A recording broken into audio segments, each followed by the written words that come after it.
Hey, Kalam here. In today's video, I'm going to show you how to delete Instagram account in less than 1 minute, 2025. And this is a updated version. So first of all, I open Instagram account on my Android phone. Now click on profile icon.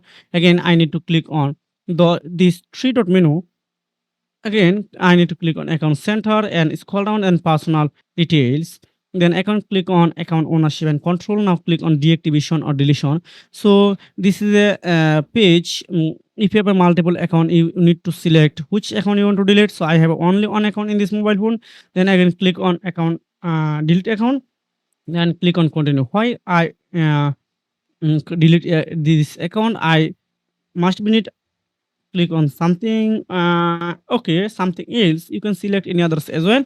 Then I can permanently delete my account. So I if I want to download my personal data, so here are option. So I don't need, then click on continue. Then I need to type my Instagram password right now.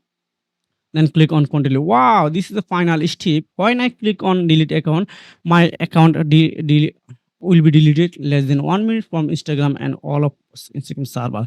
So this is the method how you can delete your Instagram account in 2025. And this is the updated version. So if you found this video helpful for me, sure like and subscribe this channel. So you can take care. Goodbye.